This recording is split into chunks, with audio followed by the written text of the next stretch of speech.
So I was a college student back in 2009 and 2010. I can't remember the exact year. Anyways, I was introduced to a friend of an acquaintance while in the cafeteria one day. The guy was skinny, dark-skinned, wore glasses, and kind of looked like a nerd in a pretentious rich gangster kind of way. He usually wore button-up short-sleeve shirts tucked into pants with a belt. You'd probably have to meet him to get the image. The first thing he does after introducing himself to me and chatting a bit about random things such as our goals for the future, if I remember right, is try to inundate me with all kinds of information about the Jewish Torah and how all religion is basically fake. He told me all about how the Bible and other religious books were bastardizations of this and how the definitions changed the meanings of everything, mostly about the different names for God or the Lord, and how it pertained to different entities. I found him interesting, but at the time I was in an atheistic phase and wasn't all that interested, but it rubbed me the wrong way for some reason I couldn't explain. Almost like cognitive dissonance. Also, I forgot to mention that the very first thing he did was introduce himself under a false name from a nation, Judea, or something very similar. We exchanged numbers and talked. One of the first things I noticed about this guy was how controlling and kind of manipulative he was. He would say things like, "If you want to be my friend, you've got to be sort of this way," or "You can't even eat certain foods because of the way our life forbids it." He really wanted me on board with his religious thing for some reason. He would offer advice and help about things too, like romantic problems. He would end up being the first person I ever truly got drunk with, which was ironically a fun time. One of the things I learned very early on about this guy was that when he wasn't harping on about religious rules and stuff like that, he was actually one of the funnest people I knew. He knew how to party and how to socially connect to people, and some conversations we had were very interesting, so we became kind of friends that talk on the phone often. But one of the other things I noticed about him was he had this very creepy Jim Jones or Charles Manson kind of ability to make people listen to him and believe the things he told them. It was very unsettling. I was well aware of his propensity towards manipulation quite early on, but for some reason I felt obligated to hang out with him. Until, of course, it became a sort of friendship. My strangest friendship ever. Another creepy thing about him is that he would show up when I least expect or want him to. I would turn my head and he would be there. I was always super careful to not talk about him very loudly because he would do this quite often. Once, when I was walking with my mom and I really did not want to introduce them but had to anyway. By then, I already kind of knew he was a sociopath and a narcissist even. He had no empathy for anyone at all and would stroke his own ego all day long. He was incredibly vain too and took all kinds of useless supplements for no real apparent reason. When we were on the phone, he would tell me things about the different names for God aforementioned were actually about aliens. He said humans were designed to mine for gold because it would make the aliens immortal. The story he would try to sell me on would change many times over the course of our friendship, depending on what he was into. It would go from Jewish to Jamaican, then to Egyptian, then to something else I can't remember. Sometimes it would have elements of spirituality in it, and other times he would say that after we die, that's it. He would talk about how beings lived in the sun and under the moon and how light was fake and only dark light existed. Then he would talk about how I should put together all of my college loan money with his so he could buy a house near the beach and we could live it up over there. Like I would fall for that. Anyways, we meet these girls and he wants to show me how easy college girls are, so he starts chatting up with this girl and her friend who happens to be a lesbian. The relationship is short-lived and it's mostly because she said that he had a temper and was too controlling. She's the one who told me his real name because she saw his ID card. So this guy gets the idea that he wants to kill her and her friend for humiliating him. Apparently the ex's friend mocked him or something. He said, "We don't let people do things like that to us and get away with it." So he started shopping around for poisons, a gun and a knife, anything to try to get his revenge. He talked other people into helping him get these things too. So I see this getting out of hand and this girl is a very nice girl, so I do the only thing I can and tell security. But I tell them to keep me anonymous because this guy is a crazy dude, and he said many things about wanting to be a gangster and even wanting to kill people. Well, these idiots screw that up and he ends up finding out about it. Find out from a mutual friend at some point that he wants to kill me now. He had plans to do so, but it seemed like some people either didn't come through for him or those friends weren't into the idea. Anyway, we kind of sort of pseudo-bury the hatchet.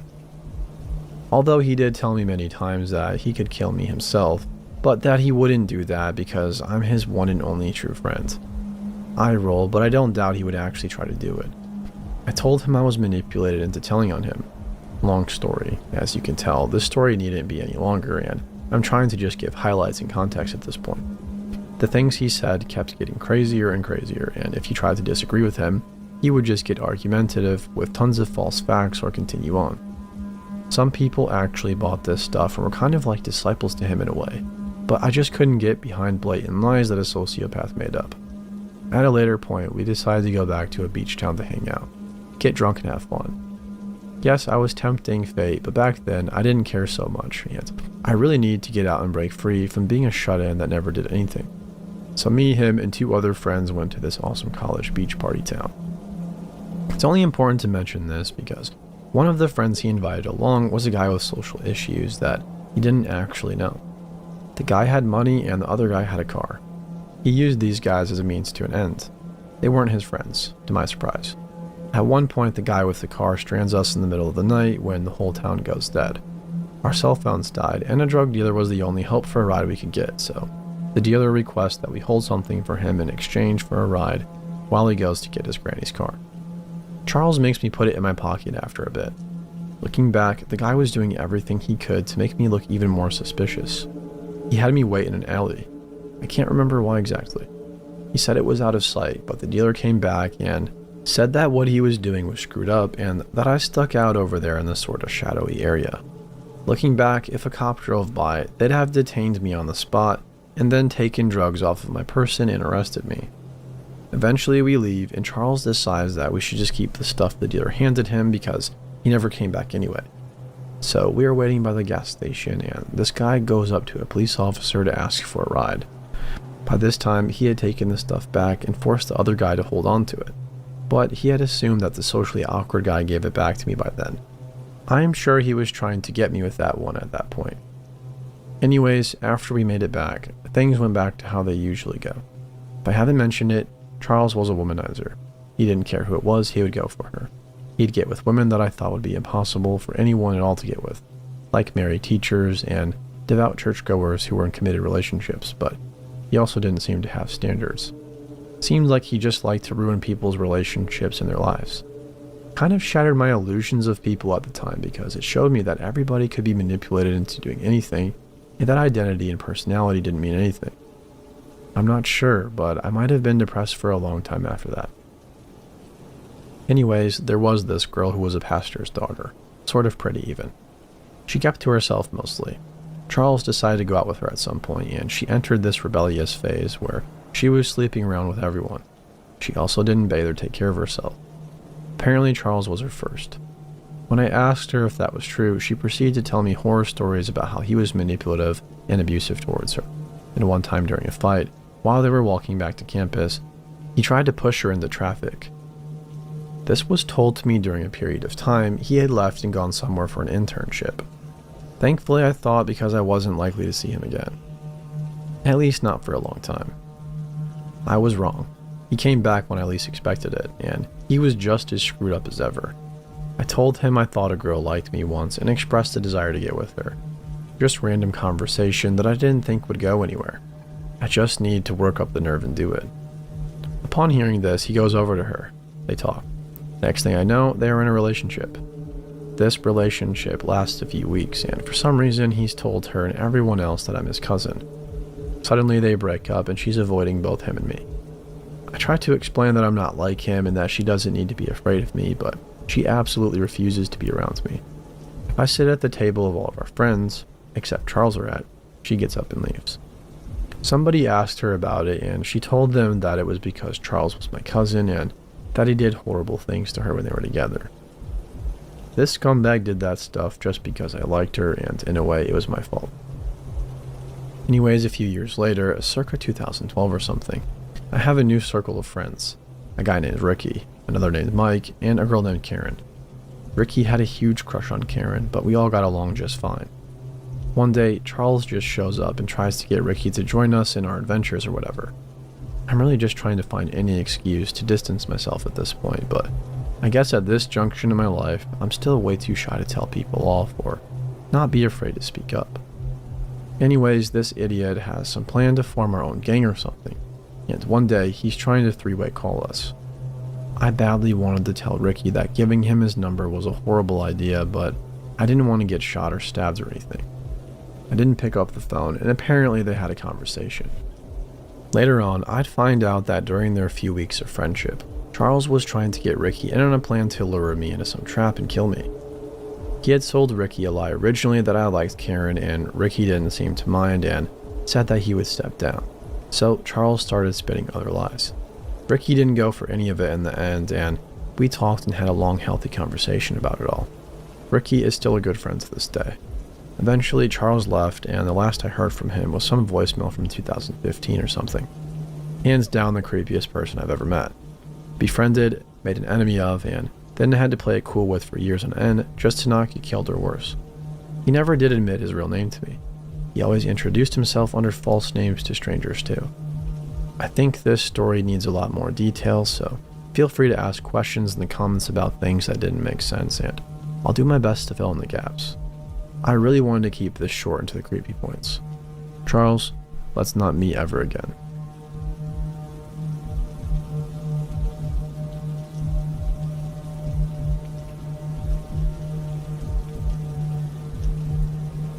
When I was about 9 or 10, I was invited to a classmate's birthday party at some swimming baths. All of us are the same age. It was a small class of about 20 kids, and I'm pretty sure everybody was invited. Just to clarify, I'm a boy. Anyways, I kind of got separated from everyone, and it was just me and this girl alone. I wasn't particularly close friends with her, but I did know her as she was in my class. To describe the location we were in, it was in a tunnel that connected the main wave pool to a lazy river. There wasn't really anybody else there, just me and her when she suddenly lunged at me without warning. She grabbed my head and held it underwater. I was a pretty skinny kid and she was bigger than me and sort of a tomboy even. About 20 seconds went by as I furiously tried to free myself, but she wasn't letting go. Fight or flight and massive panic took over, and I eventually fought my way free. I was coughing and spluttering water as I emerged. I remember looking at her and being just in shock. I think I began to ask why she did that when she lunged at me again. She again held me underwater for what felt like a lifetime before I fought my way free. Both times I genuinely thought I was going to drown, and she didn't let me up. I had to fight my way. I couldn't swim at this time, but the water in the lazy river and tunnel was just maybe chest high. I began to backpedal away from her. She was giggling as if it was funny and had this kind of crazy look and grin on her face. I couldn't just climb out to escape as it was a tunnel, so I had to try and get out of there. As I was backpedaling, she was following me, and I made sure to keep distance so she couldn't lunge again, but she was gaining on me. I actually managed to reason with her as I was scared of her. I was babbling at her. I tried to distract her by suggesting that we go down a water slide together. It worked as I could see her thinking about it, and she stopped chasing me. I managed to exit the tunnel in water, and she slowly followed me but seemed a bit unsure. I immediately felt more safe as I was out of the water and could see other people about as we headed towards the slides. I kept talking all the way up about how fun the slides were, etc., but she didn't really speak at all and had a really strange look on her face the full time. Anyways, after we went down the slides, I caught up with my friends and just stuck with them the rest of the time, as I was a bit shook up. I never told them about it as it was a bit embarrassing to admit a girl had tried to drown me, and I was worried I'd get teased. Anyways, fast forward to adulthood, this girl turned out to be a lesbian. Not that there was anything wrong with that, but she got with her partner who had 2 or 3 kids from her previous relationship with a guy. It turns out they would torture the kids and eventually kill one of them. She is currently serving a life sentence in prison. I told my friends about this swimming pool incident after hearing about her crimes, and I'm pretty sure they think I'm just BSing, as none of them took me seriously. Maybe, as I kind of lightheartedly said, I was almost victim number 1. However, nonetheless, it's a bit crazy to think back as she obviously was a genuine psychopath, and if I'd never fought her off me to escape and then convinced her to go down that slide, I genuinely believe she could have killed me.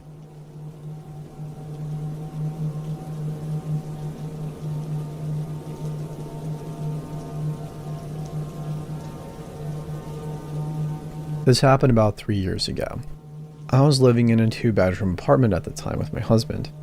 After finally moving to the US, I'm Canadian and marrying, it was our first home to ourselves, where we could be together all the time. We had been doing long distance for 3 years before that, and as my husband is in the military, sometimes it would be extra long distance on his deployments. At this time, I was about 6 months pregnant and my husband was gone to a temporary duty station a few states away for a few months, leaving me alone in a new city and a new country. My sister was sweet enough to come and visit me and keep me company during the time he was gone. It was wonderful to have this company. I felt much safer with somebody I knew there. Our tiny 2-bedroom apartment was on the ground floor. 1 bedroom had been set up for our baby girl with a crib and chair and all of that. The other bedroom was ours. So my sister just bunked with me in our queen-size bed while she visited, to prevent her from sleeping on her uncomfy couch. It had been about a week into her visit, and after doing some shopping and relaxing, my sister decided to hit the hay, finish up my cleaning, lock up the apartment, and go to sleep too. Now, the setup of our apartment went a little bit like this. There was the front door you could access through the hallway, which opened right into our kitchen to the right and our laundry room to the left. This was also connected to our living room, so it was a wide open space. The nursery was off to the left, our bedroom off to the right, and we had a sliding glass door at the back of the living room that opened up onto a small concrete patio and some grass. It was about 4 a.m. and being extremely rotund, I was a light sleeper. I had been tossing and turning and awoke to a light shining in my face. I cracked open my eyelid and shot up immediately with a scream. There in my bedroom doorway was a girl no older than about 25, standing in pajama pants and a bra, hair in a messy black bun. Strangely enough, she was also holding one of my empty laundry baskets. The door was open and the kitchen lights were blaring into my room. My sister sat up and said, "What the heck?" My hand reflexively went to my belly. I think I probably peed myself a little bit out of terror and pregnancy. I didn't have a gun or a knife around, so I sat there fat and helpless and terrified. The girl took a step back and stammered, I think I'm in the wrong apartment. Sorry."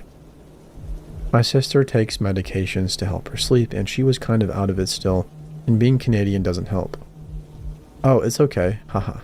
It's okay," she said, and she went back to sleep. Right back to sleep. The girl backed up and immediately sprinted out of my apartment through my front door, only in her bra and still holding my damn laundry basket. I sat there frozen for a good 15 minutes as the light from the sunrise started filling my room. Then suddenly I picked up the phone, bursting into tears, and called my husband. I explained the situation to him, too afraid to get out of bed. I woke up my sister in an angry, terrified manner, asking why the heck she told that girl it was okay, that she was in my home and that she was just sleeping. She sheepishly said that she was still a little sedated and was out of it. "Well, sleepy ass, you're going to get up and help my fat ass waddle around our apartment and make sure it's all clear." We walk out into the living room and the back sliding door is wide open, with cool morning air billowing in. This is how she got into the apartment. I close it and pull the lock on it and give it a few good tugs. It opens after a strong pull. Well, that explains it. I walk through the apartment, and when I get to the baby's room, a strange sight appears. Some of the baby's clothes were on the floor, her dresser drawers open and clothes scattered, and there was a tiny black bra on the floor. My sister and I were certainly not A-cups, so this wasn't ours. After checking through her suitcase, we realized that our intruder had taken off her bra and put on my sister's bra. There was also no shirt to be found, so we have no idea whether she entered the apartment without one or not. And finally, the clothes I had folded in my laundry basket on top of the dryer had been dumped on the floor. None of the clothes were taken, but the basket was gone. I opened our front door and peeked into the hallway, and no basket was there. My sister and I concluded that this must have been some drunk. There was a bar around the corner of my apartment, or a strung-out girl who had wandered in. I called that morning and reported it to the landlord and got them to replace the back lock.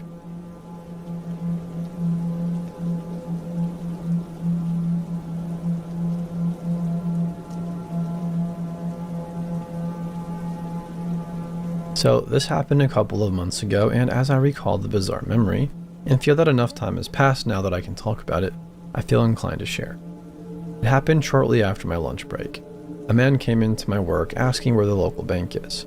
There's only one very nearby, so I figured it was an honest mistake. I work the front desk, so I'm accustomed to helping anyone who comes through those front doors. even if the request has nothing to do with where I work. I pointed him in the direction of the closest bank. He seemed to appreciate that and hung around some more, beginning with introducing himself. Now, I'm adjusted to men asking for my name at work. I never tell them more than my first, but I always feel it's my due diligence to put on a friendly face and humor them if they try to engage me in conversation.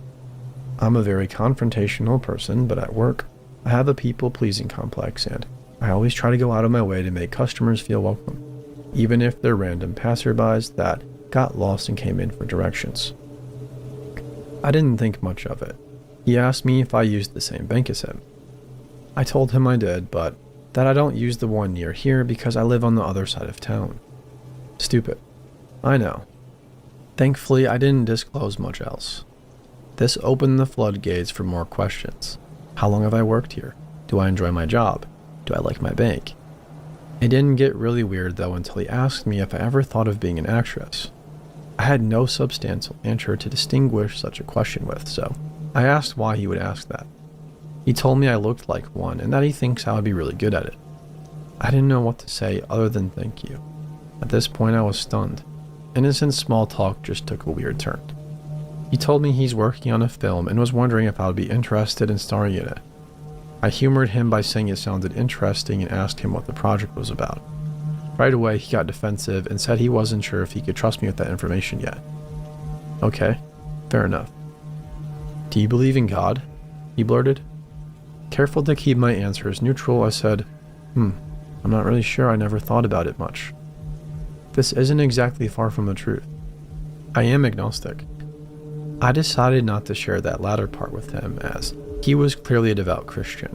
He told me his dream is to spread the word of God and help others find salvation in God through his work. He said he senses that I've been through some dark times, which couldn't be more true. I've been through some stuff and I'm still dealing with the trauma, and asked me if I've ever found my way back to God since then. I said it was an ongoing process. I honestly didn't really know what to tell him, so I changed the subject back to his film project, in hopes he'd talk about that instead. He told me he's been working on it for the last 2 years and that he thinks he's found his lead actress, aka me. Said that he has a lot of money to invest in it and that he hopes he can use it to spread the word of God. Do not tell anyone about this though, he warned. It's confidential for now. I'm just nodding along, completely perplexed by all of this. Then he asked for my phone number. I told him I don't give it out. He said he doesn't usually either, but he thinks he can trust me. With that, he wrote down his number and email. At this point, I'm really uncomfortable, and it must have shown on my face because he said, "Don't look so anxious." I smiled and said I'm not. "Well, I am," he said. I asked him what he meant, and he just smiled and left. Well, that was it, and I just kind of thought it was a strange but kind of funny encounter. It's not every day a girl is pre-positioned to star in a film and then asked about her position on our Lord and Savior Jesus Christ. I had all but forgotten about it until he came back. He gave me another piece of paper with a different number on it, saying he forgot to give me his alternate contact info, just in case. He asked if I had already thrown out the other one. He framed it like he meant it as a joke, but I could tell he was angry at the prospect of my doing it. I smiled and said I kept it in my drawer, then took the new one from him and placed it in the drawer as well. That seemed to appease him, and I thought that was it. I asked him if he found the bank okay. "Oh, I knew where it was the whole time," he said casually. I froze, realizing the implication of this statement. He told me it's not often that he sees somebody in the street that stands out and catches his interest as I had. He said he watches many people as they pass by on the streets, but I'm the first that's caught his interest. He knew when he saw me that he had found his leading lady. This wasn't weird enough. He went on to tell me how I looked like a girl he once knew. As he's explaining this, he's fumbling with his phone trying to find a picture of her, but then decides against it and says he might text it to me instead, but only maybe. He said he loved her, but now she lives in London, and he doesn't see her anymore. "I knew you weren't her when I saw you, but you looked just like her. You looked interesting. I don't know. I thought she was my girl, but I guess not." I didn't say anything. Words could not be formulated in that moment. "Do you have a man?" he asked me. "Yes, I do." This was true, and I answered without hesitation. "Oh, have you ever lost one?" This brought on a sharp pang of sadness as memories of my ex came flooding back. He had died last August. To say yes to that question would be an understatement. It was very eerie that he would ask. Eerie that it was even true. I didn't know what to say, just nodded slowly. "Then you must know how I feel," he said. He muttered a few other things under his breath and left without a goodbye. What I had thought was a strange random encounter turned out to be not so random. I'm a little freaked out knowing this man saw me on the street and felt inclined to follow me into my work. This happened shortly after my lunch break, so I think that's when he must have spotted me and watched where I went. For all I know, this was a one-off and he'll forget all about me. But this was still very strange and unnerving.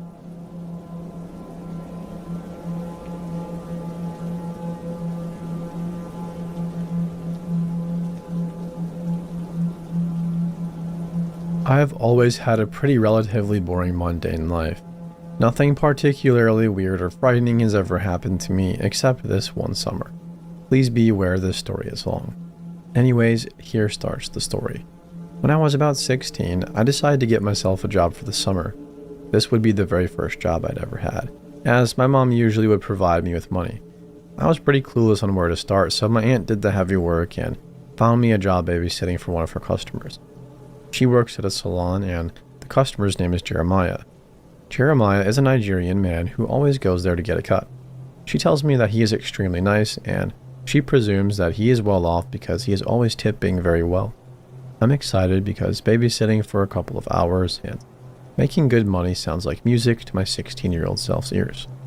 So about a week before I am supposed to start babysitting Jeremiah's kids for the summer, I meet up with him. He introduces himself to me and wants me to meet the kids on a short trial basis, for about an hour a day from Monday to Friday. He agrees to pay $30 for the hour, and he was paying me $10 for each child, and there were 3 of them. I meet with the kids, and they seem pretty easygoing. There was a 2-year-old, Alicia, a 5-year-old, Jeremiah, he was a junior, and a 7-year-old, Evan. All in all, it seemed like it was going to be a good summer, but it wasn't. The first few days of the trial went great. I would come see the kids and take them to a park or play a game with them until I had to go back home. However, on the Friday of that week, it started to get weird. I came to the house as I usually did and greeted Jeremiah and took the kids to the park, as I had been doing for almost 4 days now routinely. However, this day was not like the rest. Jeremiah calls me 15 minutes into the day, screaming at me to bring back his children. I was terrified that something had happened. So panicking, I pack up the kids and we go back to the house. Once we were in the home, he tells the kids to go to their rooms, and this is where the horror begins. He tells me that I am no longer allowed to take the kids to the park. Confused, I ask why. He explains to me that his ex-wife often goes to the park and watches the kids and that he is afraid for their safety. Well, let me tell you, that is news to me, as when I first met him, he specifically told me that he and his wife had gotten a divorce. Why? Because she had been bringing men back to the home and he had suspected one of them had been touching Heaven. Those were his exact words. He also told me that his ex had lost her custodial rights and was in prison, so you could see where I was confused.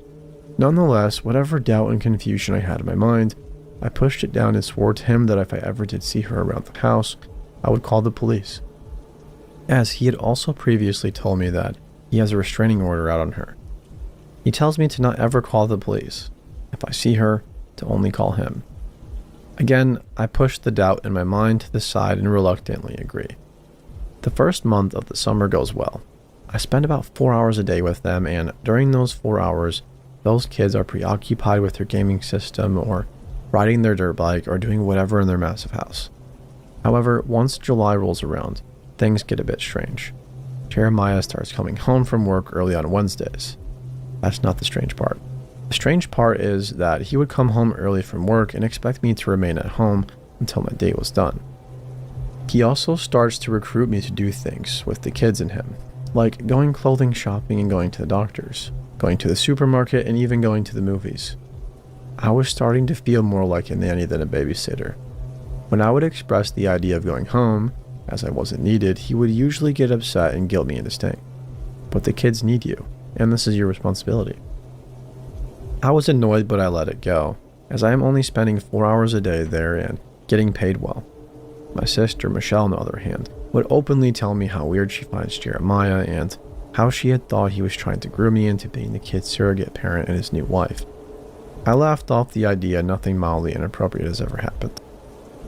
That is until one day, I came to the home, as per usual, and Jeremiah leaves to work. About an hour into me being there, I hear a knock on the door. Before I could ask who it is, Heaven sprints to the door and swings it open. To my surprise, it's a woman. I ask her who she is, and she tells me she's the kid's mother.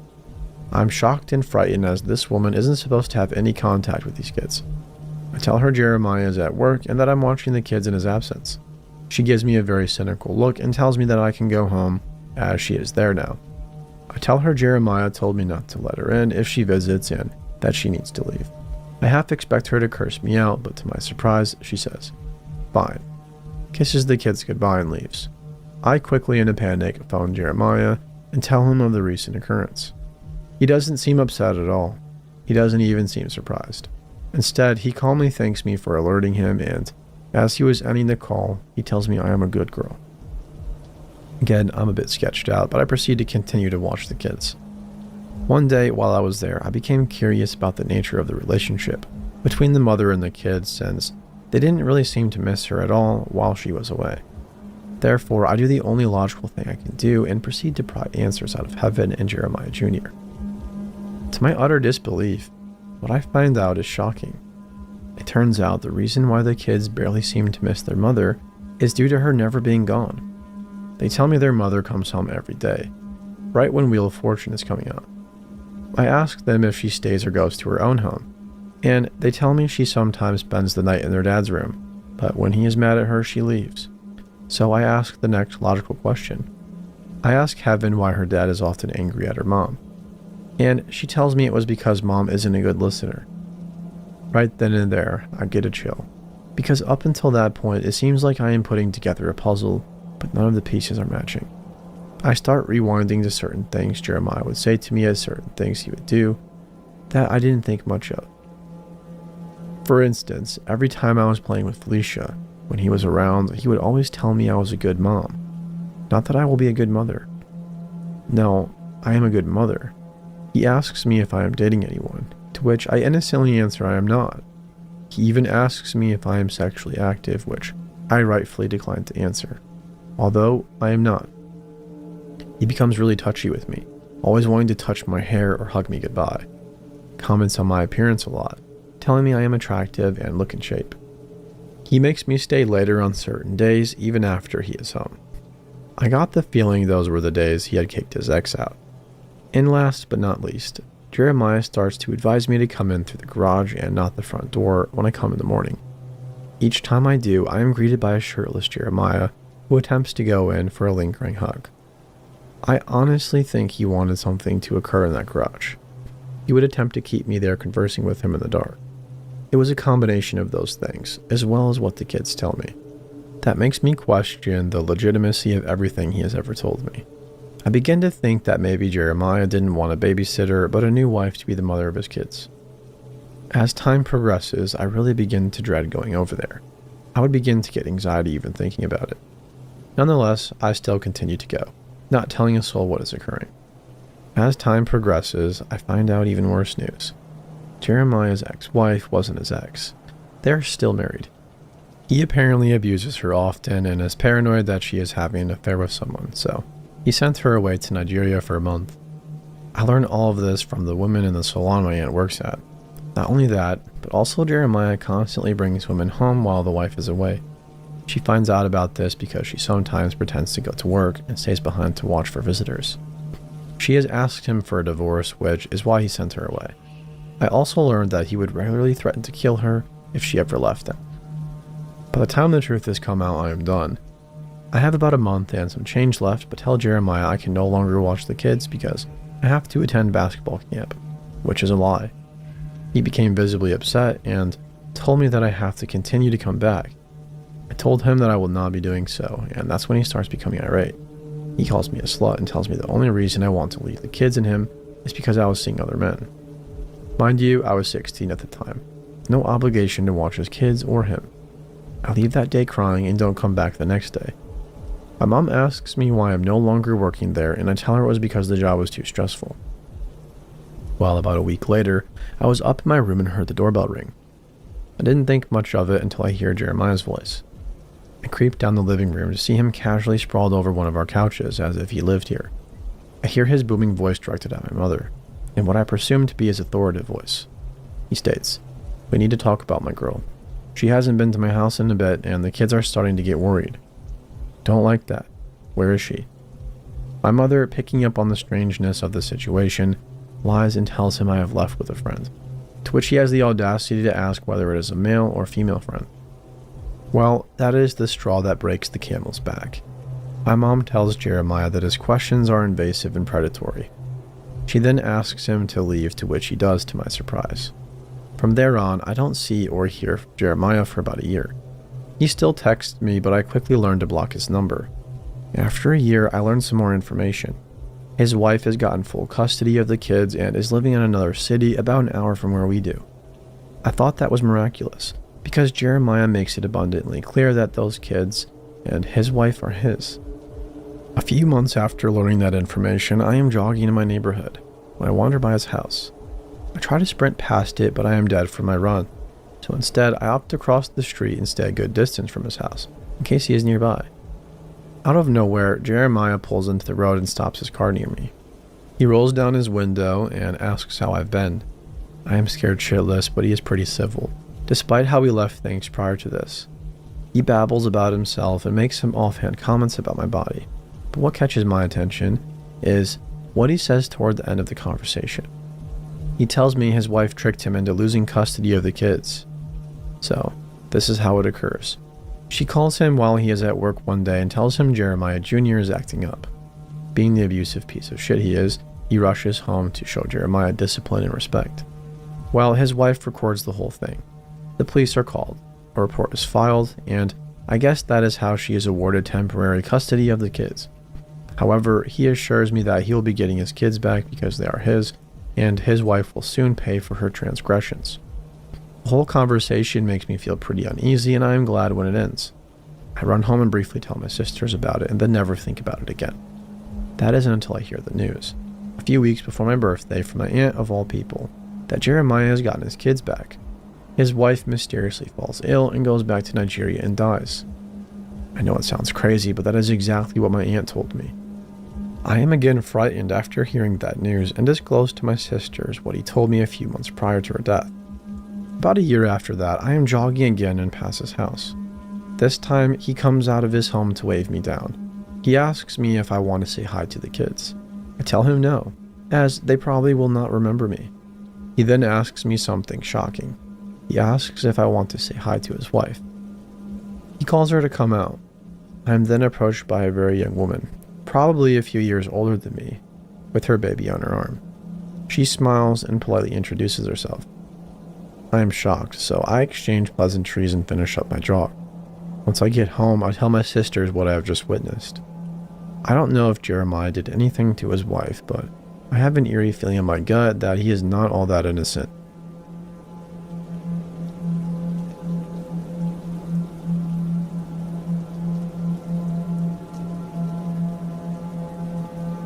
So, this took place this past Halloween when it was my first semester in college.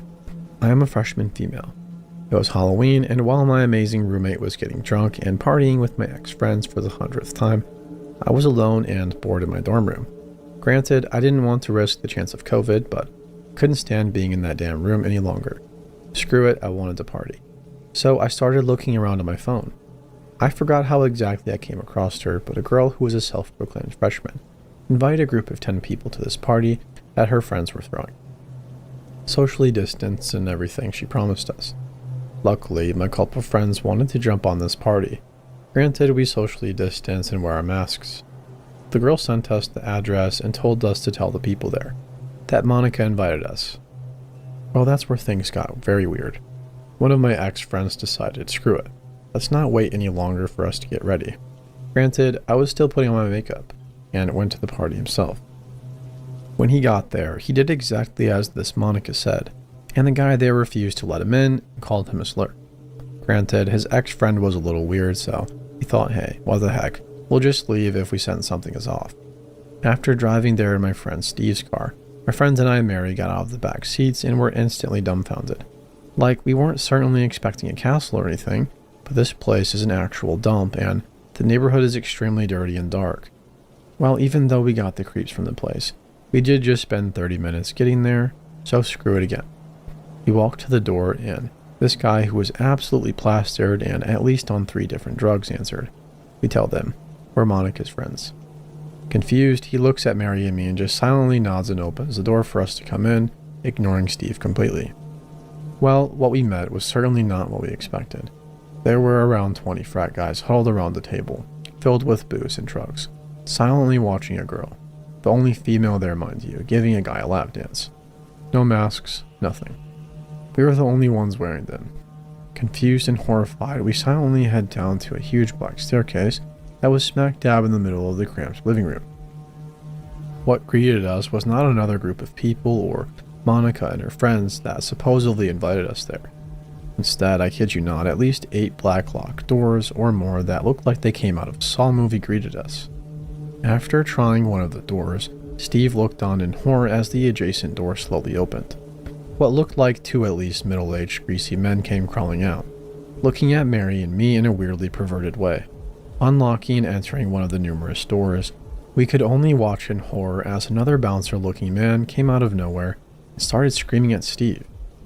Who invited you guys here? Monica, we all reply, really confused. The dude just looking bemused just goes, who the heck is Monica? We take that as our cue to leave, and we hardly run up fast enough before the bouncer starts to shove and tries to tackle Steve towards the ground. Leaving that crackhead house, confused as all ever, we finally see Monica and 2 other scandalously clothed girls. Literally looking as white as a sheet, she gives a small awkward giggle and wave. And we floor the heck out of there, never looking back. Yep, don't go to random parties in large cities that you're unfamiliar with. The weird part, or really not so weird part I guess, was that Monica was trying to get me to come alone, knowing I was a female. In all honesty, I think the people at the party and Monica really only had a problem with Steve and totally did not expect Mary to bring her boyfriend or for me to come with friends. Afterwards, Steve told us he totally believed it was either a drug house or a prostitution ring that had tried luring Mary and me in.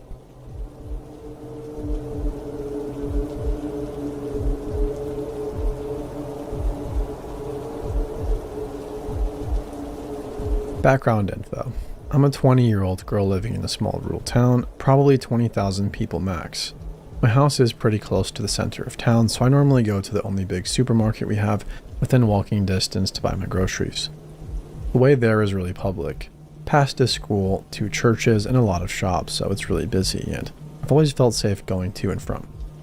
One day last summer, on a gorgeously sunny day, I went to grab food and supplies for the weekend.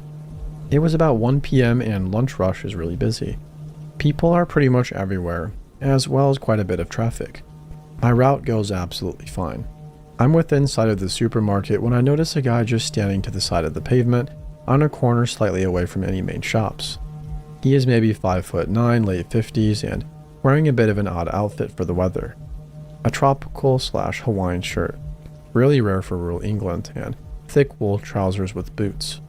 Bear in mind it was the height of summer, probably 28 to 30 degrees Celsius.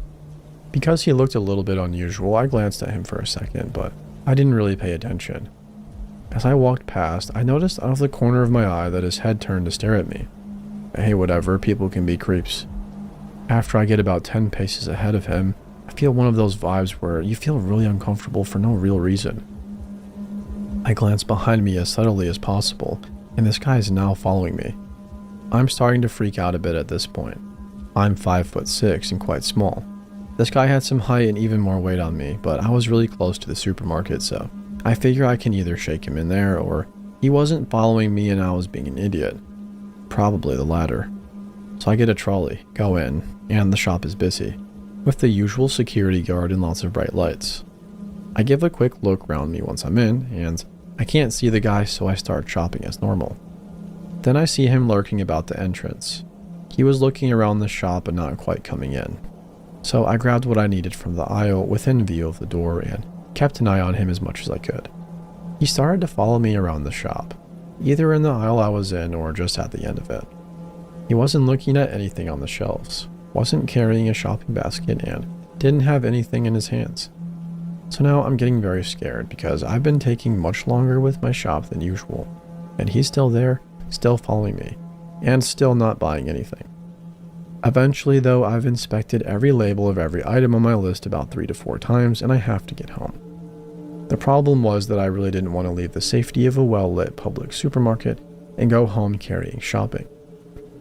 By the time lunch rush has died out, and the kids now who go to school nearby will be back in lessons, so my route home isn't as public, though it's still normally very safe. I head to the checkout and the guy turns around and wanders off. Finally, I leave, still looking around, but this weirdo is nowhere to be seen. So I breathe a sigh of relief and start to head home. But when I walk past the corner of the shop, he's standing at the edge of the building and starts to follow again. Now I'm really scared because he's following me a lot closer than before. Maybe a few steps behind me, and I don't know how to lose this guy before he follows me to my house and knows where I live. My best friend's house is a couple of streets away from mine on a short detour, and I know she's in and I have a key.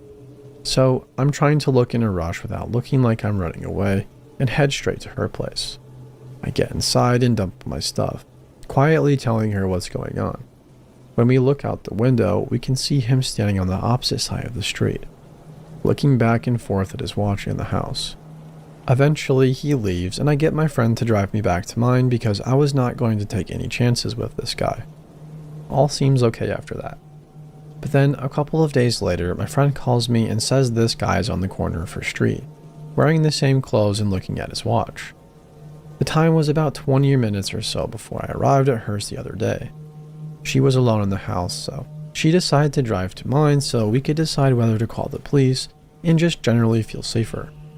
As she's walking to her car, the guy waves and runs up to her and says something along the lines of, "Excuse me, miss, does your sister live here?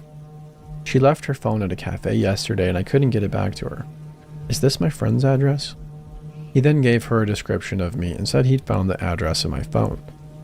My friend thankfully said that I was her cousin who had been visiting for the weekend and that she was in a hurry, so if he could drop the phone through the letterbox, she'd make sure it was posted back to me. Then she got in her car and left really quickly. I am so grateful that she was that quick-witted. I got my dad to drive me to the shops for a while after that. I was no way going to risk seeing that creep again.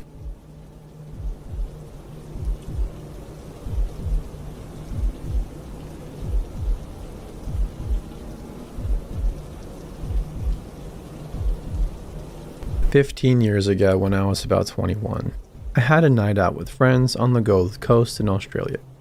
I walked up the highway at about 2 a.m. alone on my way home, about a 10-minute walk. The street lights were on, so the area was pretty lit up, but there were no cars really passing at that hour.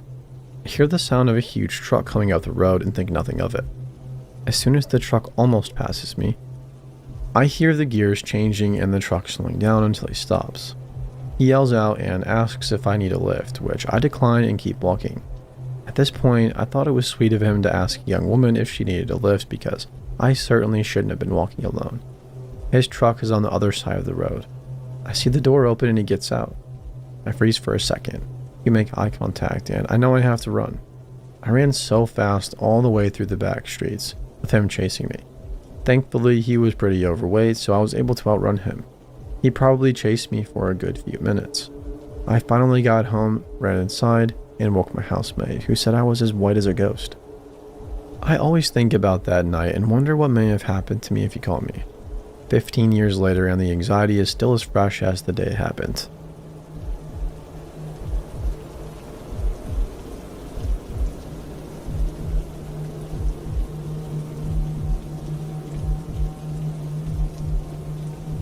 It was late, around 1 a.m., and I was still up watching Netflix when I heard loud screaming outside. I live on the first floor of a small apartment complex.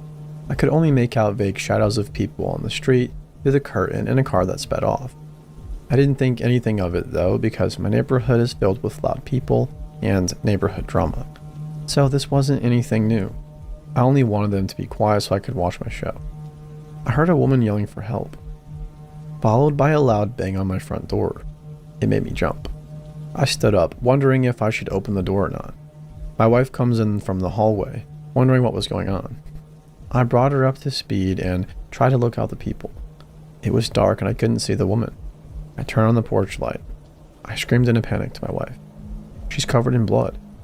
We were so freaked out that we paced back and forth in front of the door, not sure whether to open it or not. My wife grabbed paper towels and we went out the front door. The woman looked like she was beaten to a bloody pulp. Blood was dripping all over the concrete, and we offered to call her an ambulance, but she said she had warrants and didn't want to involve the police. She kept saying that she had to go and she shouldn't be here. She said that she and her friend went to buy some crack, but her friend ran away with the drugs, so the drug dealers put her in a car, drove her in front of my house, and jumped her. She kept asking for a ride to someone's house and said that she couldn't be here. She also said she needed to leave. She lunged towards my front door, and at that point I knew, do not trust her. I stepped in front of her like 2 inches from her face and said forcefully, "You can't go in there." The whole situation was freaking me out. I wasn't sure if this was a trap. How long was she going to be out here? Until I give her a ride? We settled on calling her a cab. Shortly after I hung up the phone, the police and an ambulance arrived with a spotlight searching through our neighborhood. They immediately saw us and came over. I was so relieved. They told her to come with them and they would help her. She went into the back of the ambulance and they drove away.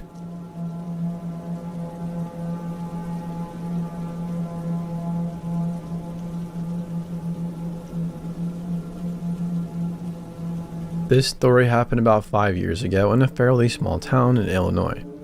I was 26 years old at the time. My husband and I were looking to rent a small house. We needed a place bigger than our own one-bedroom. One that would accommodate us and 2 of his cousins. They would be staying with us for an extended vacation from another country. I went to look at a set of attached houses and was joined on my tour by another older woman. She asked me what I did for work, and I told her I work with children with special needs. She said that she had a son with a disability, and if we both moved in, I could help him. I didn't think much more of it at the time. Fast forward about a few weeks, and we are in the move-in process. The houses occur in groups of 4, with 2 groups on the left side of the street and 2 on the right. Total of 16 houses. The road is basically a dead end. We move into the second house of the quad on the right side, and the lady I toured with moves into the second on the left side, exactly across from us.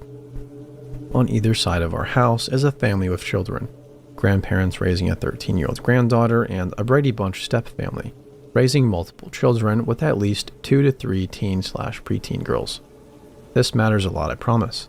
Everybody seemed friendly and family-oriented. A few weeks after we move in, we are waiting for his cousins to arrive. I see the lady I toured with occasionally, but never see a small child with a disability. She does have what appears to be an adult son living with her, mid-20s, average height, slightly bulky.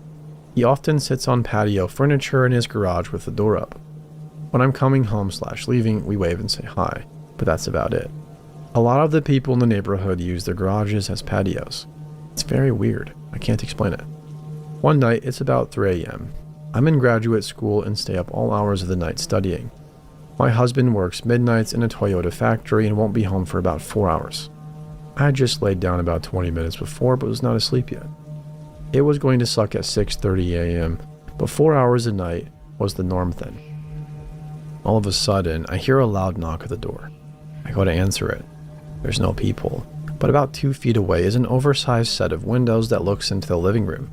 They're covered with blinds, and peeking out is clearly noticed by the person at the door.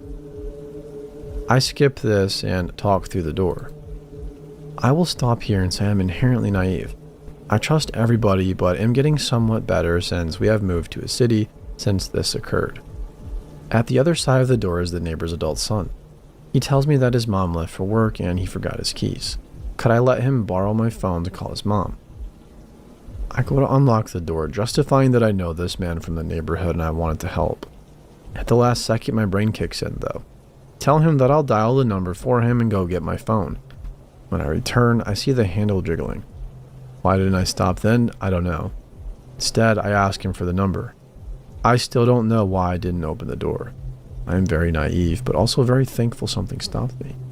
He rattles off a bunch of numbers. The area code wasn't right, and it wasn't enough for a telephone number.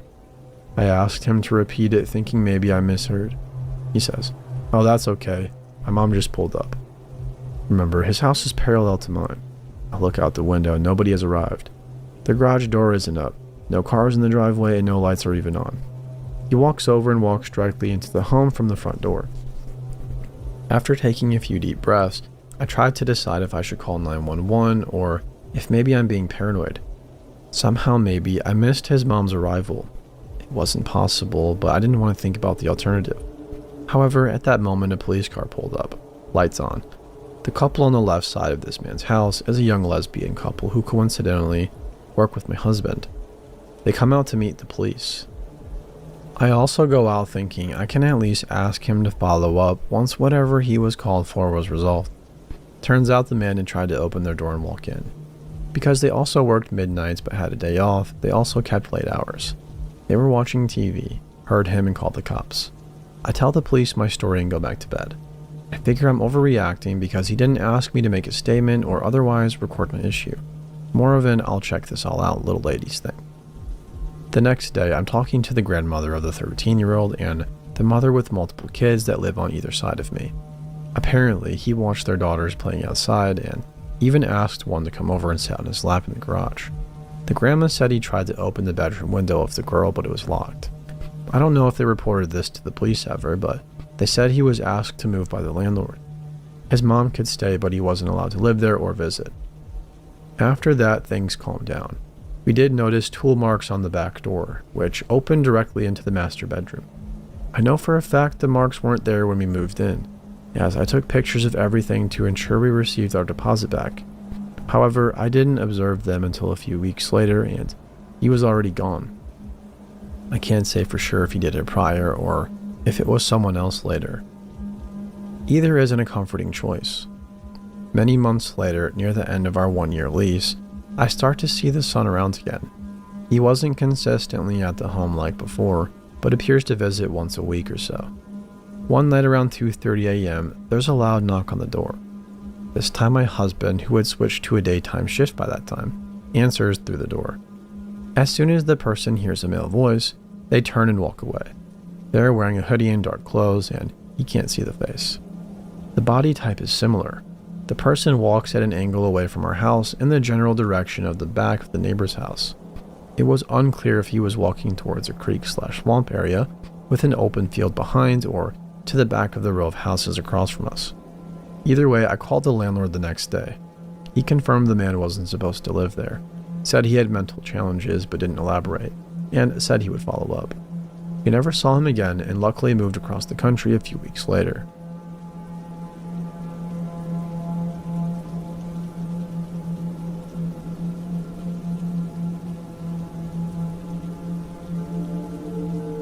This begins in 2011.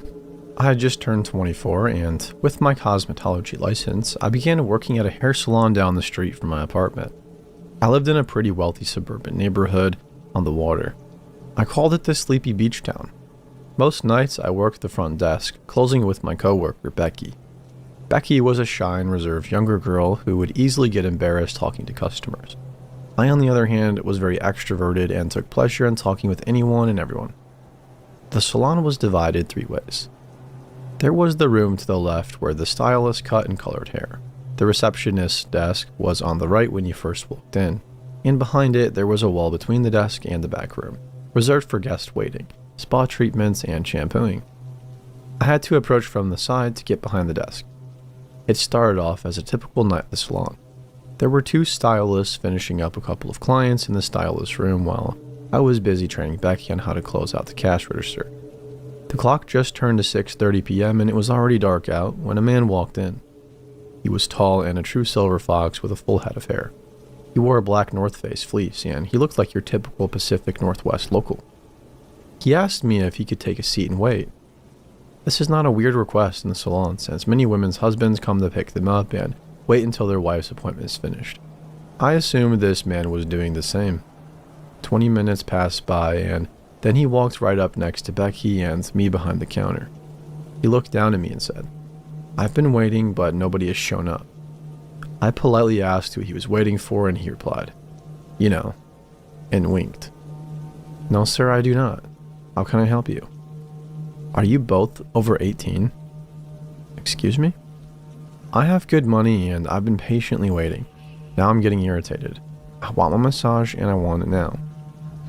Fear had crept over me since he started standing there, especially because he had his hand in his pocket and because he was hovering over me in an area with no escape. And then I noticed the handle of a knife sticking out of his fleece and the wristband of a medical patient ID. I signaled to Becky to call 911, but she had completely frozen. I told the man he needed to come to the front of the counter if he wanted me to begin his appointment. He slowly sauntered to the front of the counter. Then he leans in and softly says to me, "I like that dark shade of lipstick you're wearing. Will you be wearing it for me?" That was when I grabbed the phone and made it very apparent I was calling 911. I quickly began giving a full description of him, including the wristband I had noticed. He turned around and left out the front.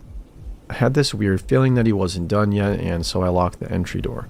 A few moments later, he came running up, stopped and stared into my eyes. His eyes looked empty and careless with rage as he began punching the front door. He slowly turned and quietly started walking away. While this was going on, I told everyone to remain calm and said that it was being handled. Thankfully, the cop showed up immediately and detained him. The officer had explained to me that the man had escaped a psychiatric hospital a few towns over and was looking for a happy ending massage parlor. During our weekly team meeting, the owner of the salon told me that what I did was not protocol and that if it were to happen again, I should get an adult to help. I left that salon shortly after and am very happy with my career change into real estate so far. So, creepy man escaping the psychiatric hospital for a quickie.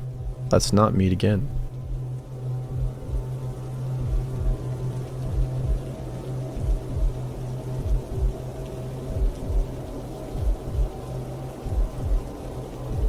This happened about 3 years ago when I was 16. I had left high school and was working in a hair salon. That's where I met one of my best friends, Adam. Adam's mom lived around the corner from where I grew up and was good friends with my cousin. Small world, huh? So one weekend, I went around to his place for a few drinks. I met his mom, who was lovely. She was only 36 and really down to earth, and had an aura of motherly love that you could trust. We decided to go into the town center for a few beers. In my country, if you're with a parent or guardian, you can drink legally. We were having an awesome time, blowing off steam after a long week of work and sharing a bit of quality banter. We were at the pub for about an hour when a few of Adam's friends showed up, the girl called Jay. I don't want to be rude, but when I first met Jay, I honestly thought she was a man. She was very androgynous, with shoulder-length, dirty blonde hair, a baggy orange t-shirt that almost came down to her knees, and navy blue cargo pants.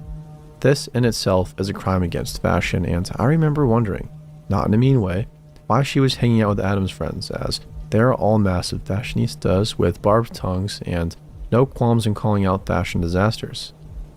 I excused myself to the ladies' room, and when I got back, Jay had moved around in the seat, so I would be forced to sit next to her at the end of the table, away from everyone else. No big deal. I'm a social person and always up to make new friends. She sat really close to me, almost rubbing up against me, even though there was a lot of space for her to move over. Red flag number 1. I passed this off as me being big on personal space and her being a little bit tipsy. When she talked, she would lean in really close to my face and breathe stale beer and cigarettes almost directly into my mouth. I asked her to move over a few times, but after a few minutes, she would scooch back over. The conversation was normal, and at this point my creeper radar wasn't dinging. She mentioned that she was from South Africa and moved here a few years ago with her mother. She told me that she was a lesbian and asked if I was too. I told her I was bisexual but was seeing a man. This is when she went off on a big tirade against bisexuals. If you're bisexual, you will know what I'm talking about. Either you are actually a lesbian and too scared to come out, or you are actually straight just experimenting and trying to have the best of both worlds. She took this stance that I was actually a lesbian and didn't know it yet. This really made me mad. I don't appreciate being told by a stranger what my sexuality is, thanks. After a few more beers, Adam, his mother, and I decided to head home for a smoke and a movie. I had basically been alienated from the table for the last hour, so I had missed out on talking to everyone else, but as it turns out, Adam's friends were going to a party later on and asked if we wanted to come. Neither of us were sure yet, so we agreed to head home, have a shower, and see how we feel. Adam didn't have a cell phone at the time, so I jotted down mine on a piece of paper and handed it to one of the boys. About 5 minutes into the taxi ride, I got a text message. Are you coming to the party? We had just agreed to give them a call if we felt like coming later on, so I was a little annoyed with being hounded and didn't text back. 20 minutes later, my phone beeps again. You're the sexiest woman I've ever met, it said. Whoa. At this point, I still thought it was Adam's friend, the one I actually gave my number to. He's super gay, so naturally I assumed it was a badly placed joke. Whatever. I texted back something like, not as sexy as you, Mr. Fabulous Pants. That was a huge mistake. My phone beeped again. It was nice meeting you. I want to see you again. Right now. Love, Jay. It was Jay. Shit. Up until this point, I had just put everything down to cultural differences, but now I was feeling very weird. I didn't text back after that, even though I received about 20 messages all along the lines of, where are you? Why aren't you texting back now? I have to see you right now. Where the heck are you? Text me back right now. I showed Adam and his mom the text, and we all agreed the best thing I could do was to ignore the text and hope she gives up. Turned off my phone, and after that, there was no way I was in the mood to go anywhere. We stayed in, had another few beers, and watched a movie. Cut to a few days later, and I was at a work function/party when I got a call from an unknown number. I answered it thinking it might be a client. A lot of my boss's clients work really late, so often call to book in after hours. As her assistant, it's my job to take her calls. They're rich and can spend about $500 on a hair color in one sitting, so it's in the business's interest to take these calls. The woman on the other end asked if she could have a date. I had almost forgotten about Jay, and nothing the person on the phone said seemed out of the ordinary, just asking if she could book in a date to be serviced. Of course you can, ma'am. What's your name and number? It's Jay, and I need to see you now. I love you and I need you. I hung up the phone immediately and ran into the bathroom, bursting into tears. Having a mini panic attack in the middle of a very important work function. Mascara streaming down my face was not a good look, for the salon or for my career. I collected myself, turned my phone off, and was determined to power through the evening. No crazy bitch was going to stop me from being awesome at my job. I'm a strong, fabulous, career-oriented woman. Cut to the end of the evening, I was still a little shaken up but had mostly forgotten about the incident. I asked a coworker to drop me off at the train station so I didn't have to walk in the dark by myself. I'm fabulous but not stupid. She dropped me off one street over, and as I went across the road, guess who came out of the bushes? That's right, Jay. And that's not an exaggeration. She was sitting in the bushes waiting for me to come to the train station. I only froze for half a second before I started power walking towards the train. I ran across the road, almost getting my dumbass hit, but I was too scared to look both ways, all the while being highly aware of the shrieking coming from behind me. I love you, it shouted. I won't let you go. You need to know you love me. I will make you love me. I was at my wit's end. I had no idea what to do. I certainly wasn't going to let her follow me on the train, and there was no way I was going to be in a confined space with this crazy woman. And there was absolutely no way I was going to let her follow me home. I sprinted to the ticket booth and started screaming between my cries that I was being followed to call the police. I made a complete spectacle of myself. People were looking and the ticket officer was trying to calm me down. The poor man pulled me into his office, made me a cup of tea while I waited for the police. They showed up after about 10 minutes and I told them everything I could and showed them what I could. There were about 50 more text messages since I had turned off my phone at the function. I couldn't even bring myself to read them, and the police officer told me that was probably a good idea. She hadn't physically hurt me. The police told me there was not a lot they could do but file a restraining order. They didn't know her last name, her address, or what she did. Couldn't even be sure Jay was her real name. Her number was prepaid, so there was no more information on her from that avenue. Dead end. The police drove me home and told me to give them a call if anything else happened. I didn't sleep that night. I changed my phone number and asked for a few days off of work. My boss was really understanding, and I spent 2 days locked in my room with a giant tub of ice cream, trying to process and understand that this had happened. Skip to a week later, and I get a call from the police to come down to the station. They had arrested a woman who had claimed I was her girlfriend and that I would bail her out of the cells. She had given my old cell phone number for them to call. It was Jay. Somebody had called in about a suspicious-looking man, LOL, hanging around the train station, accosting and threatening other patrons, and defecating on the platform. They found a knife, some meth, and letters written in blood in her bag. I was told she was on parole for beating her ex-girlfriend nearly to death and was heading back to jail. I've since moved from that town, changed my name even, not just because of this, and changed professions, but I'm still terrified that one day when she gets out, she'll find me again and I might end up like her ex-girlfriend, beaten near to death.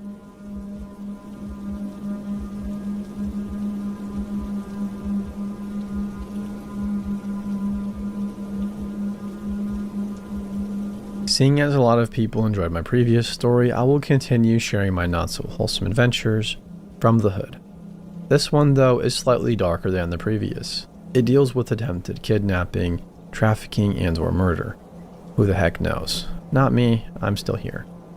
As can be inferred from the word hood, for anyone unfamiliar with my last story, my neighborhood was pretty horrible, crime rate-wise, with a strong divide between ethnic groups. Seeing as I am Russian, my friends were also Russian. And what friends they were. Ron, Andre, and Eli were my best friends in 5th grade. We were the coolest 10-year-olds ever. So cool that we had our own zula. A zula is a Hebrew slang word describing a private place, usually built by you, where you and your buddies come to chill and hang out. I guess the American equivalent to a zula would be a treehouse. Trust me, this is all very important info. Ron, Andre, Eli, and I found the perfect place to settle down and claim as our own. The ruins of a roof of an old bunker, next to a tree in the middle of a field on a hill. It was positioned on a somewhat steep hill, and it looked like a concrete bunker in a sea of tall yellow grass fields. We traveled the neighborhood in search of discarded items and furniture to bring to our little zula, and came back with a magnificent cum-stained couch, a rug, and old-school posters of naked ladies. Our zula was officially complete, the most wholesome one in town. Andre hung his naked ladies on our tree and was very proud of his work. Andre, Ron, and Eli had a tradition. They would skip school every Wednesday to hang out at the zula, and since I was the tomboy, doesn't know that she's a lesbian yet girl, I terribly wanted to get into their boys club. So naturally, I'd start skipping Wednesdays with them, and for a while it was great. We'd play cards, discuss 5th grade politics, and prank call our neighbors. Until one day, Andre just had to do something stupid. You see, when little horny Andre picked up those naked damsels from the streets, he also picked up a business card, an escort service card. One Wednesday morning, Andre decided we just had to prank the poor hooker. Eli, whose role was to be the clique's official dumbass, instantly agreed it was a good idea. Ron and I, however, were a bit more skeptical of Andre's seemingly harmless ruse. But you know how peer pressure works so well on 10-year-olds. Andre calls the number and puts it on speaker. It rang and rang until someone answered. A man who I can only imagine was the girl's pimp. The man told Andre he sounds like a big boy in an incredibly creepy way.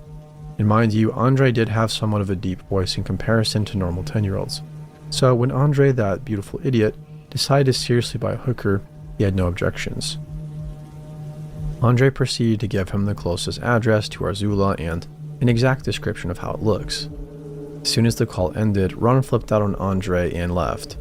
Eli and Andre were super pleased with their prank, and I just sat there, on the cum-stained sofa, wondering what the heck do we do, and is a hooker seriously going to arrive now?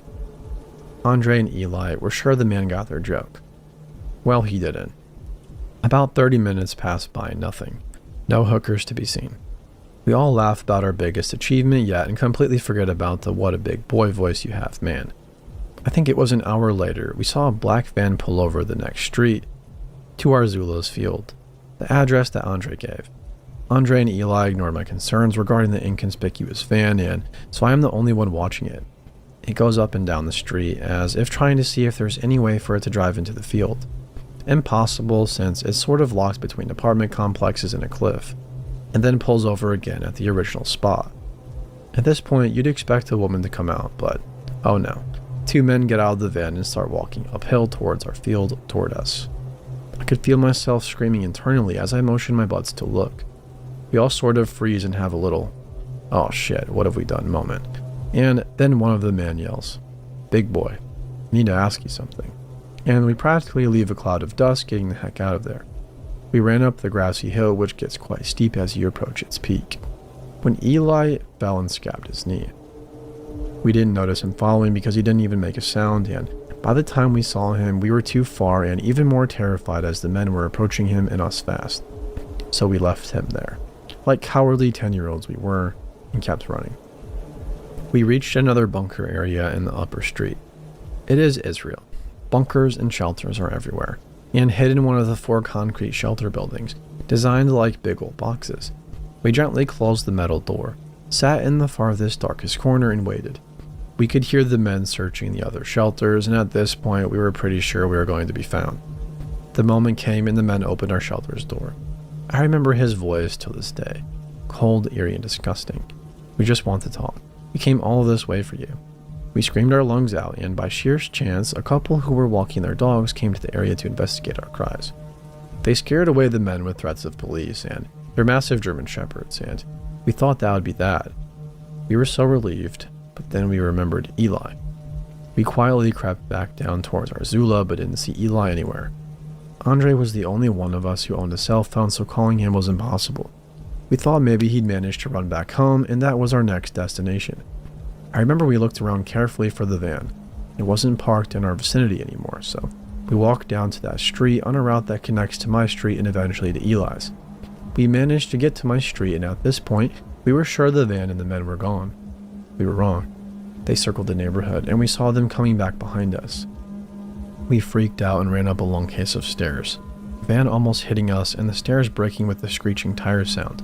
And one of the men jumped out of it and started galloping up the stairs, chasing us like a crazed baboon, yelling disturbing things at Andre. Things like, "You have such a nice ass, it's going to be mine." And that would be the least disturbing comment of them all, believe it.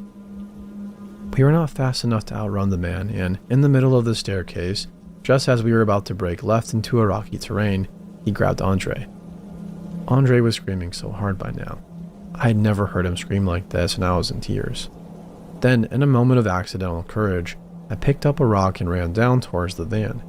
The man was so close to shoving Andre in the back of that van when I proceeded to snipe his head with my trusty rock. It made him let go of Andre, miraculously turning him into Speedy Gonzalez as he started to run away.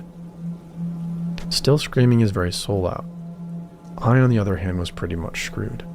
That man was so incredibly mad. Never saw someone so angry in my life. The other man in the van yelled, "Grab her, she'll do," as I tried running away, but at this point it was futile. The man grabbed me by my hair and started dragging me towards the van. In what felt like hours, being dragged to the van, I saw my older brothers running towards me with the metal pipe. They pried me out of the man's hand and proceeded to beat the living shit out of them. They eventually let both of the men go. You've got to understand, in our city and neighborhood, it takes the cops at least 30 minutes to arrive, and nobody really trusted the police anyways. Bros also feared that they might call someone up to come and get them. This entire live-action movie was done with me getting the ass-whooping of my life from my parents, my brothers getting a badge of honor, Andre getting psychological treatment, and Ron getting a pizza right after he left us with our hooker calling consequences. Oh, and Eli got a cool cast on his arm when he broke it as he fell down on the cliff in an attempt to run away from our kidnappers. We later drew dicks on it like real friends do. We never actually found out who those men were. Our parents forced us to get that business card and give it to the police, but the police never called us back. Don't even know if they investigated it. Our friendship slowly died as Andre, Ron, and Eli succumbed to our neighborhood's nature and became small-time drug dealers and started hanging out with questionable characters.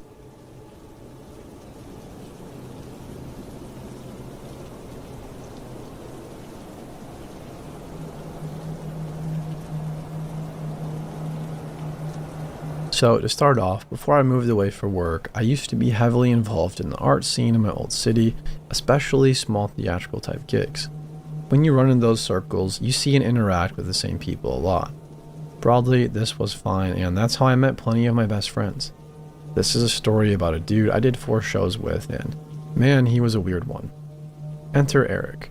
We are both involved in a local production, and our characters share a ton of scenes, so predictably, we spend a lot of time together and get pretty friendly, sending each other memes and venting about annoyances over Messenger.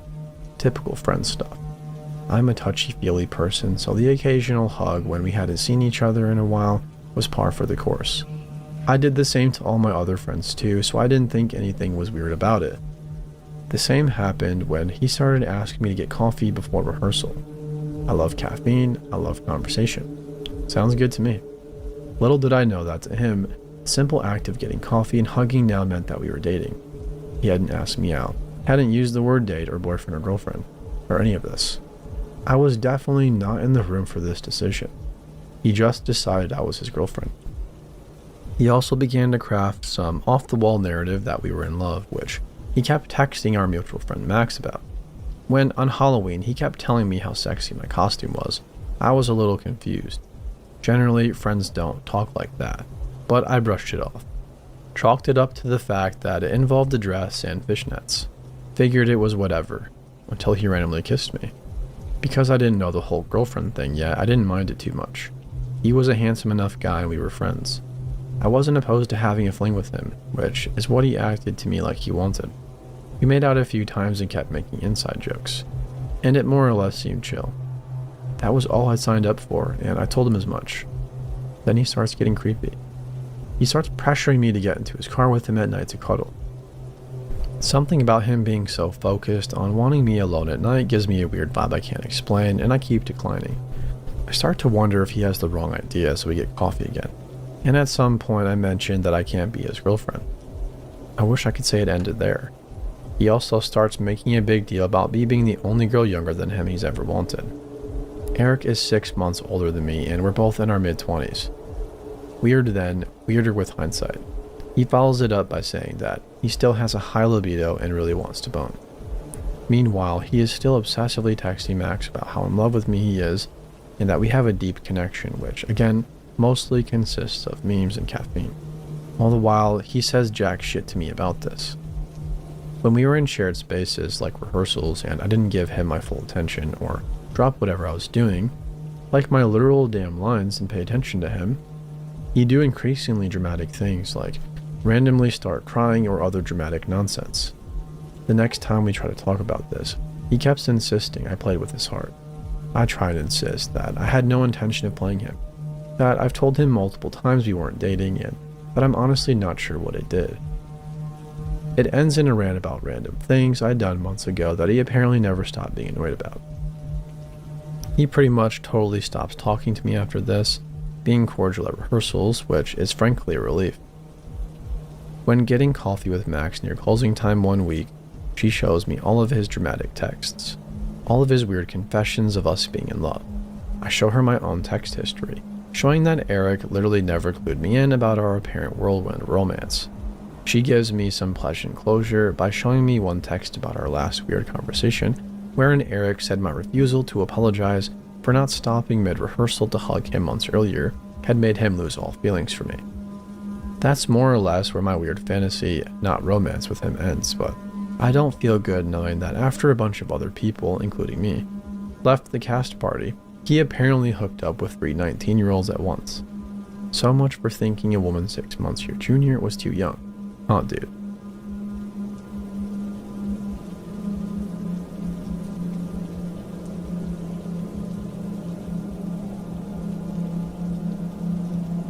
I'd like to preface this by saying I was young and drunk for most of this, so my bad decision making, while annoying, was not out of pure ignorance.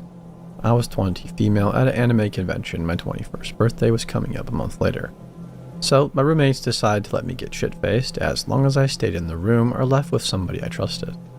I was staying with a large group of people in one of the nicer hotel rooms there. I had been to quite a lot of conventions and never really had a bad experience outside a few cosplay creepers and shitty people at times. The weekend went pretty normal except I was drunk and my group was throwing small parties. On the night of a particularly not so fun one, I decided to drunkenly leave the room and go roam around the main lobby. That's how I met Steven. I have no idea how old Steven was, but he was at least an adult, maybe a little bit older than me. We ran into each other at a manga table, and he mentioned how he loved the manga I was holding. I didn't really read manga and just liked the artwork. I'm an anime fan, but I still listened to him gush about the story for a bit because, whatever, he seemed nice enough. I didn't say much to him outside of, and yeah, that sounds really cool. I thanked him for the info and walked away. After an hour or so of roaming around, I decided to head back up to my room. Back in my room, I had taken 2 shots with my roomies and was lying on the couch when we got a knock on the door. The music and talking quieted down as it was customary to shush when people knocked. just in case of con security coming to shut down our party. That's when my roommate, who answered the door, said, "Veronica?" "She's here. Come on in." Followed by silence, and then my roommate calling my name and telling me, "Someone is here for you." Now, two things drunk me didn't think about were the fact that I didn't tell Stephen my name, our interaction lasted 5 minutes max, and I gave no information to him. Top of that, my name is more complicated and hard to pronounce, but maybe I assume he just described me and my roommate knew who he was talking about. But I didn't give him my room number. No, we were several floors up in the suites area. You'd have to take a different elevator to get to the room than you would to get to a standard hotel room. I definitely didn't think about that though. I walked to the door and Stephen was smiling. He asked me to go for a walk with him, and I drunkenly said yes. I mean, he's just an awkward anime dude who just wants a friend to hang out with, I thought. We were walking and he was talking to me about how he recently was watching an anime where the protagonist wouldn't stop killing the girl he liked. I've since googled that anime plot and have not been able to find one similar to what he was talking about, outside of some yandere anime. I got a little creeped out as the hall was empty and we were walking with no plan of where we were going. He then began to talk about his favorite serial killers and how he was a huge crime junkie and how he followed a lot of cases. A big red flag went off in my head and I decided it was time to go back to my room. But then he stopped walking and stared at me. "I know a really cool spot we can go. If you take the staff elevator, you can go all the way to the top of the hotel. It's really pretty." He was suddenly breathing a little oddly, and his hands were shaking. I said no, as I had some sense left in my head. He then grabbed my arm as hard as he could and started pulling me anyways, yanking me towards the staff doors. I pulled back, asking him to stop, and he told me to just be quiet. I yanked free of him and started running, and he chased after me, asking me to stop. I was nearly in tears and wondering why the hallways were so empty at one of the most crowded cons I'd ever been to. When I finally ran into a group of girls, they saw the fear on my face and immediately pulled me into their group, asking me about my hair and makeup and wrapping their arms around me. I was crying, telling them what was happening, and when I looked back, Stephen was gone. I didn't see him for the rest of the con, but I stopped being so friendly at cons because of him. I would also like to say Stephen is the name I gave him. I never got his name personally. I told con security about him, and my roommates and friends used the buddy system with me for the rest of the convention.